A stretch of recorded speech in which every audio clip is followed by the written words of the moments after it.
సేవకుడు అంటే ఎలా ఉండాలి? ఏర్పరచబడిన వాడై ఉండాలి.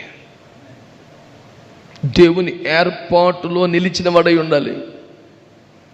సేవకుడు అంటే ఎవరో? దేవుని ప్రాణమునకు ప్రియమైన వాడై, కడుపుబ్బా నవ్వించే ప్రసంగికులకు, ఆ నవ్వించే ప్రయత్నములో అపశృతులు దొర్లే. ఒక పెద్ద ఆయన అన్నారట, నీ ప్రసంగంలో జనం బాగా నవ్వితే వారు నిన్ను మరలా పిలుస్తారు,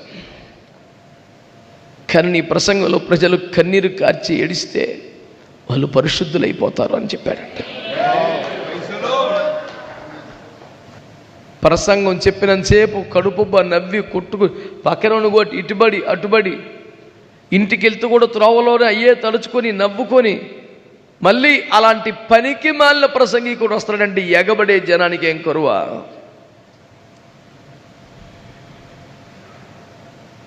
దేవుని వాక్యం వింటున్నప్పుడే ఒక లోతైన పశ్చాత్తాపం కలిగి గుండెలు బాదుకొని కన్నీరుగా చిచ్చి నా బతుకు ఎలా ఉండకూడదు, నా దేవునికి దుఃఖకరంగా ఉండకూడదు, నేను మారాలి అని పశ్చాత్తాపడితే దేవునికి ఇష్టమైన సేవది కదా. ఇతడు నా ప్రాణమునకు ప్రియుడు ప్రియుడు.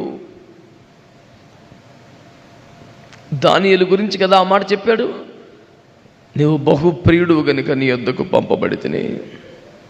దేనికి బహుప్రియుడైపోయాడు? పరిశుద్ధత కోసం ప్రాణం కోల్పోవడానికి సిద్ధపడ్డాడు. 2, ప్రార్థన కోసం ప్రాణం కోల్పోవడానికి ఇష్టపడ్డాడు. పరిశుద్ధత నీకు ప్రియమైతే, ప్రార్థన నీకు ప్రియమైతే నీవు దేవునికి ప్రియం, అంతే. ఇందులోకి అర్థం కాని బేబొచ్చని మర్మలు ఏమున్నాయి? ఇంకా రాజు భోజనం పెడితే అమ్మో తింటే అపవిత్రం అయిపోతానంటే రాజుగారికి ఎంత కోపం వస్తుంది?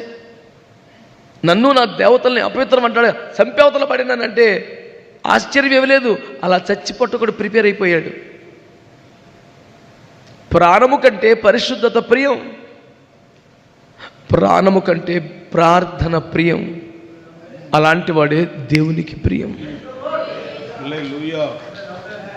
ఏర్పరచబడ్డవాడు, నా ప్రాణమునకు ప్రియమైన వాడు. 3వది, ఈయన మీద నా ఆత్మనుంచెదను. దేవునికి స్తోత్రం చెప్పండి. దేవుని ఆత్మ తన మీద అలాగా నిలిచి ఉంటుందంట. దీని వెనకాల ఒక సీక్రెట్ చెప్తాను మీకు నేను.